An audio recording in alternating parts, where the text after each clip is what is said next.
ኢሹ ካለ በምን ከምን ጋር የታገልክ እንደሆነ ዘን እያደረክ ያለውን ነገር እናይልሃለን። ቆንጆ ከሆነ ሚስተካከል ምን ጨምር ነገር ከሆነ ኤክሰርሳይዝ በማድረግ አስተካክለዋለሁ ብዬ እስካሁን ድረስ መድኃኒት አልጀመርኩም። በዛም እየተቆጣጠርኩት ነው በተወሰነ መልኩ።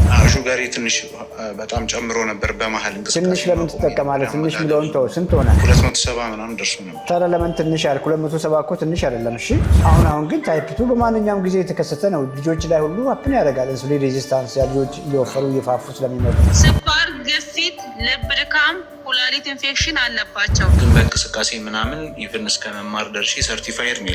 የሚገርም በሃይፐርትሮፊ እና በዚህ በኒውትሪሽን ዶክተር እኔ ያለሁበትና እውቀቱ ምንም እኔ ጋር ማች ሊያደርግ አልቻለም። አንድ ቺት እያረክ አይደለም፣ ደካማ ሆነህም አይደለም። ሰውነትህ የሚፈልገውን ነገር በበቂ መጠን ካልሰጠኸው ፌል ታደርጋለህ። ያው ፕራክቲሱም ውስጥ ኖረን ለራሳችን መሆን አቅቶን መጨረሻ ላይ በተለያዩ ሶሻል ሚዲያም ላይ እንደማወራው ጣሪያ ላይ ደርሰን የተመለስ ነው። እንግዲህ ተፈጥሮን እያደነቁ በሰላም መኖር ይፈልጋሉ?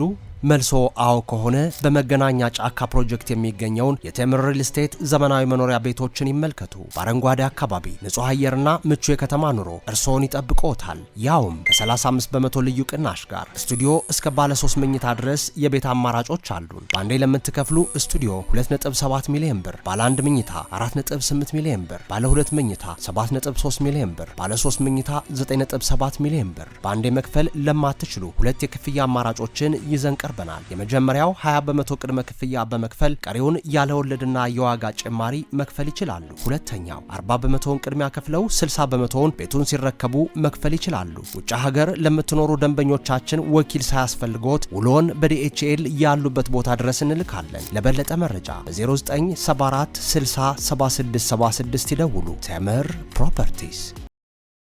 እንዴት ነህ? እግዚአብሔር ይመስገን። እንዴት ነህ ዶክተር? እግዚአብሔር ይመስገን። ስለመጣህ ደስ ብሎናል። ራስን አስተዋውቅ። ሚኪ ይባላለሁ ዶክተር። የአንተን ፕሮግራሞች በደንብ እከታተላለሁ። የምትሰጣቸውንም እነዚህ የምትመክራቸውንም አድቫይዝ የምታረጋቸውንም ለመከታተል እሞክራለሁ። እኔ ቢያንስ ከ7 ቀኑ 6 ቀኑን ኤክሰርሳይዝ አደርጋለሁ። ራስን አስተዋውቅ እንወቅ። መጀመሪያ እድሜህን፣ ክብደትህን፣ ቁመትህን ዘን ኢሹ ካለ በምን ከምን ጋር የታገልክ እንደሆነ ዘን እያደረክ ያለውን ነገር እናይልሃለን። ቆንጆ ከሆነ ሚስተካከል ምን ጨምር ነገር ከሆነ እንደዛ እንድናወራ ራስን አስተዋውቅ ጀምር። ኦኬ ዶክተር። እሺ ስሜ ሚኪ ይባላል። ክብደቴ 80 ነው። እድሜ? ቁመቴ 1.75 ነው። ሜትር ከ75 ነኝ። እድሜ 33 ነኝ። ኢሹ አለ የሚታወቅ በሐኪም የተነገረ ከነዚህ ከአኗኗር ጋር የሚመጡ ህመሞች፣ ክሮኒክ ሜታቦሊክ ኢሹዎች የተነገረ ነገር አለ በህክምና? አይ ከዚህ በፊት በመሀል ትንሽ እንቅስቃሴ አቁሜ ትንሽ ጨምሮ ነበር እና ዶክተር መድኃኒት እንዲጀምር ነግሮኝ ነበር። ግን ኤክሰርሳይዝ በማድረግ አስተካክለዋለሁ ብዬ እስካሁን ድረስ መድኃኒት አልጀመርኩም። በዛም እየተቆጣጠርኩት ነው በተወሰነ መልኩ።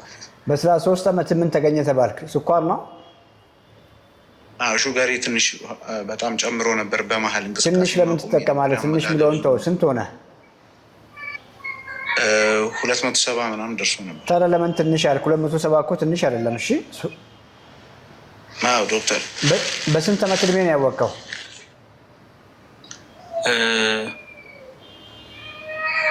ከ3 ዓመት በፊት 30 ዓመት እያለው።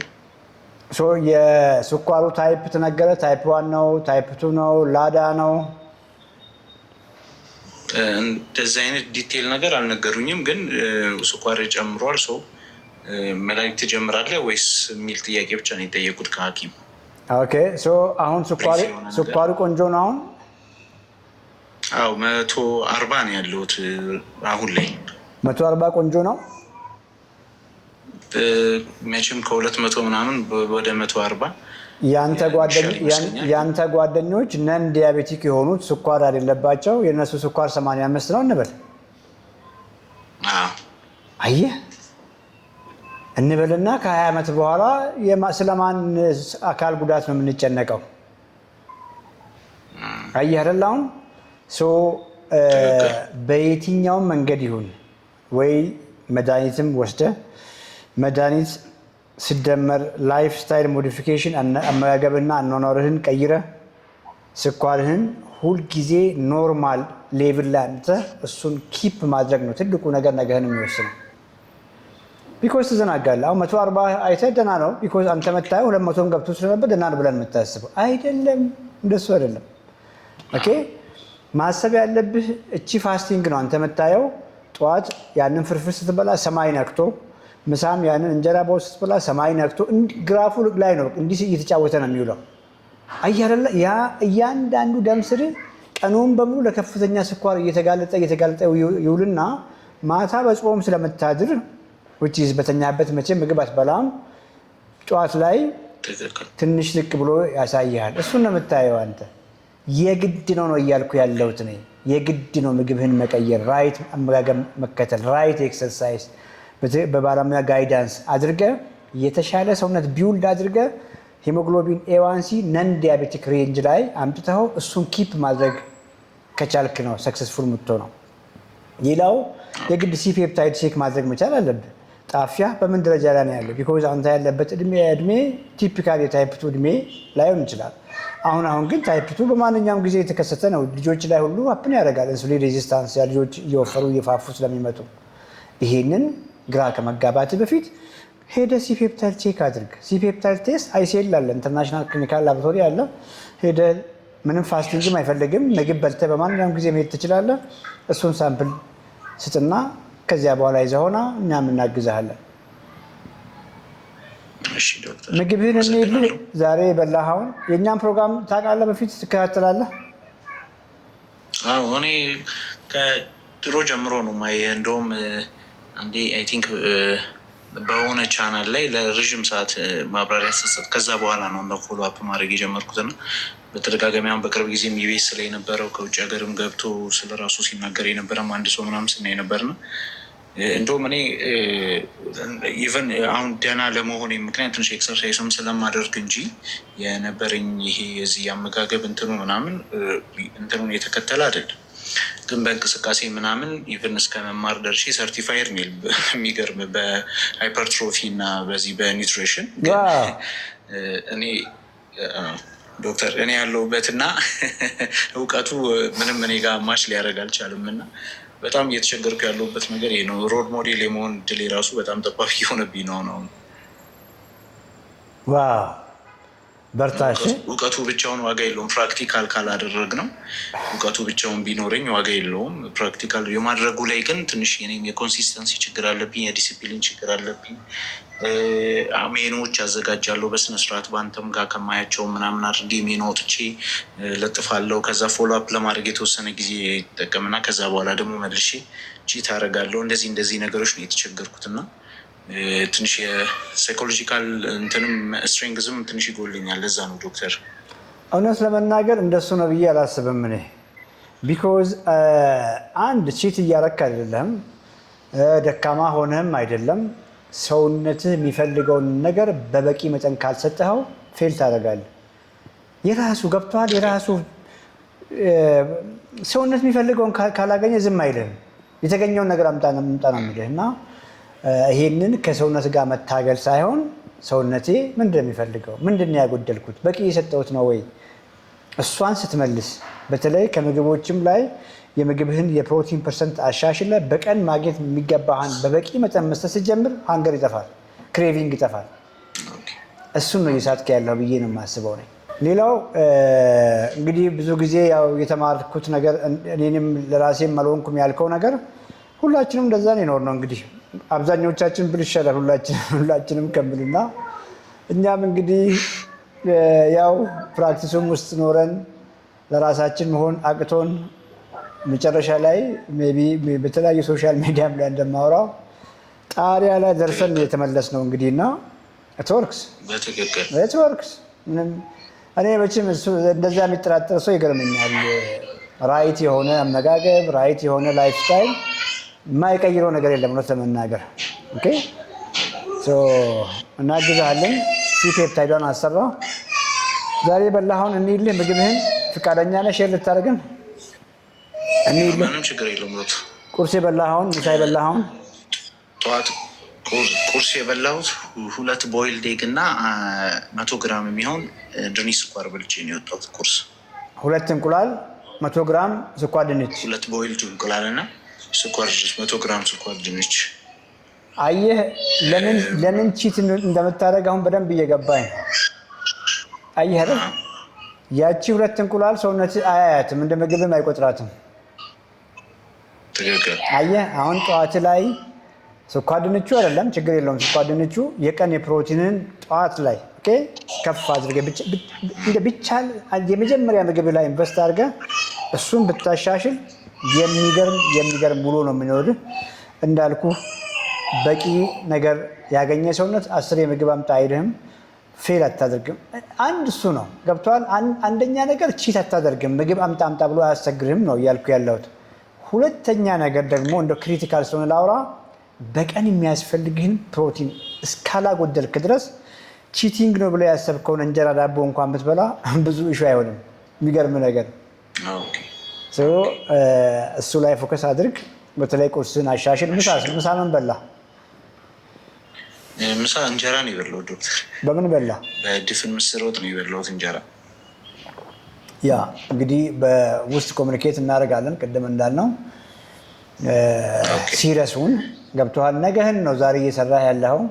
ስኳር 200 ገብቶም 150 ገብቶም ብዙ ምልክት የለውም። ትሄዳለህ፣ ትወጣለህ፣ ትገባለህ እንደ ማንኛውም ሰው።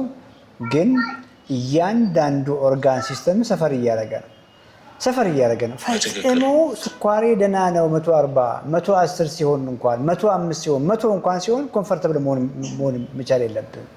ቅድም እንዳልኩ ነው ሲጫወት ነው እየዋለ ያለው ነው እያልኩ ያለሁት። እና እያንዳንዱ ደግሞ የከፍተኛ ግሉኮስ ሴሎች ለዛ ኤክስፖዝድ ሆነው በተደጋጋሚ በቆዩ ቁጥር ዳሜጁም ኮምፕሊኬሽኑም በዛ ልክ ይፈጥናል። ሌላው መዘንጋት ያለብን ነገር ታይፕ 2 ነህ ብለን እናስብና ከፍተኛ ኢንሱሊን ሆርሞን እያመረትክ ነው። ኢንሱሊን ሬዚስታንት ነህ። ኢንሱሊን ሬዚስታንት ስትሆን ከፍተኛ ኢንሱሊን ብቻውን ዳሜጅ ያደርጋል እያንዳንዱ አርተሪን። ኢንፍሌምድ ነህ። ክሮኒክ ሎ ግሬድ ኢንፍላሜሽን አለው ማንኛውም ኢንሱሊን ሬዚስታንት የሆነ ሰው። ኦክሲዴቲቭ ስትሬስ አያር ዘ ሆል ኮምቢኔሽን ነው። ከስርህ ከውስጥ እየሆነ ያለ ነገር ብዙ ነገር አለ። መፍትሄው ደግሞ ቅድም እንዳልኩ ጀስት ራይት ላይፍ ስታይል፣ ራይት አመጋገብ፣ ራይት ኤክሰርሳይዝ የቦዲ ኮምፖዚሽንን ይቀይራል። ፋት ዝቅ እያለ ጡንቻ የተሻለ ይሆናል። ቅድም እንዳልኩ መስል ሃይፐርትሮፋ ያደርጋል። ያ ሲሆን ቀሪ ዘመንን ታደርጋለህ ብያለሁ። ቢኮዝ ሰዎች አሁንም እንጀራ ስለመብላት አለመብላት ብሎ እስናዎት ሰውነታችሁን መግቡ ነው የመገባችሁ። ሰውነት ላይ እንጀራን መነካካትና እንጀራን ዋና ምግብ አድርጎ መውሰድ ኮምፕሊትሊ የተለያዩ ነገሮች ናቸው። አሁን አይ ቲንክ ግልጽ እየሆነ ይመስለኛል የምናወራው ነገር። በትክክል ዶክተር። እሺ ዶክተር አመሰግናለሁ። እሺ ከላይ ያለው ቲቲ። ሰላም ዶክተር፣ እንዴት ነሽ ቲቲ? እግዚአብሔር ይመስገን። እንዴት ነህ? እግዚአብሔር ይመስገን። ስሜ ትዕግስት እባላለሁ። እድሜ 37 ነው። ቁመቴ 5 ከ3 ነው። አስተካኪ፣ አልሰማሁሽም። እድሜ ስንት ነው? 37። ቁመትሽ? 5.3። በእኛ ነገርና በምንረዳው አላውቀውም። 5.3ን እስኪ ይቀይሩልሻል፣ ወደ ሜትር ቀይሩላት። ኪሎች ስንት ነው? ኪሎዬ 179 ፓውንድ። እንግዲህ 179 ፓውንድ። እሱንም ቀይሩላት፣ ወደ ኪሎግራም ወደ ሜትር ቀይሩላት። 80 እሷን እንኳን ሳላውቀው አልወጣም። የኔ ችግሬ አሁን ጾም ላይ ነበርን እና ዶክተር የምበላው ጨነቀኝ ጠዋት ላይ እና ፕሮቲን ኦርጋኒክ የሆነ ፓውደር ገዝቼ እንዴት ነው ለሱ ያለ አስተያየት? ውፍረቴ እየጨመረ ነው የሚሄደው። ይኸውልሽ በደንብ ስሚኝ። አሁን ስለሆነ ፕሮዳክት ሳይሆን ስለ ራስሽ ጤና ካልሆነ የምናወራው ያስወጡሻል። ላግዝሽ። ክብደትሽን፣ ቁመትሽን፣ ሁሉ ነገር ስቴብል ነኝ። ምንም እንትን የለም። ውፍረቴ ብቻ ነው አሁን ትንሽ ያስቸግራል። ውፍረት ጋር እየታገልሽ ነው። ቦርጭ አለሽ፣ ከቦርጭ ጋር እየታገልሽ ነው። ስኳር፣ ግፊት የለም። ሌላ በሕክምና የሚታወቅ ነገር የለም ነው እያልሽኝ ያለሽው? አዎ ምንም ነገር የለብኝም። ጥያቄሽ ምንድን ነው? ፓውደር ልጠቀመው? ምን ፓውደር? እንደው አሁን ስለ ፓውደር የምትጠይቂበት እኮ ስቴጅ አይደለም። ፓውደር ምን ታምር ያመጣልሻል? ፓውደር እኮ አይደለም እዚህ ጋር የምናወራው። ኦኬ አንቺን ራይት ነገር እንዴት ልመገብ ነው የሚባለው። ምግብሽን እንዴት አድርጌ ላሻሽል፣ እንዴት አድርጌ ሰውነቴን ልገንባ፣ እንዴት አድርጌ ሰውነቴን እየገነባው ቦርጬን እንዲቀንስ ነው የሚባለው። እሺ ያ ሲሆን ቀሪ ዘመንሽን የሚጨበጥ ነገር አገኘሽ። ስለ ዌይ ፕሮቲን ከሆነ የምናወራው ዌይ ፕሮቲን ምንም ችግር የለውም አልኩሽ። ቁርስ፣ ምሳ፣ እራትሽን ዌይ ፕሮቲን እየጠጣሽ ምንም ታምር አይመጣም። ሪል ምግቦች አሉ። ሪል ምግቦችን ተመገቢ እና አሳን እና ስጋን እነሱ ላይ ፎከስ አድርጊ። ዌይ ፕሮቲን እንደ ሰፕሊመንት ነው። እንደ ሰፕሊመንት በሆነ አጋጣሚ በቃ የሚያስፈልግሽን ፕሮቲን ካላገኘሽ፣ ማታ እራት ለመስራት ከሰነፍሽ፣ ጠዋት ቸኩለሽ የምትወጪበት ጊዜ እንደ ሰፕሊመንት አጋዥ ይሆናሉ። ስኳር፣ ግፊት፣ ልብ ድካም፣ ኩላሊት ኢንፌክሽን አለባቸው። ራስሽን አስታወቂ። ሰላማዊ ትባላለሁ። የ37 እድሜ 37 ነው። አንድ 4 ወር ሆነኝ ስኳር ተከፍቶብኝ። ቁመትሽ፣ ክብደትሽ? መድኃኒት ክብደቴ 67 ሆኛለሁ። ቁመቴ ደግሞ ሜትር ከ63 ነው። ሜትር ከስንት?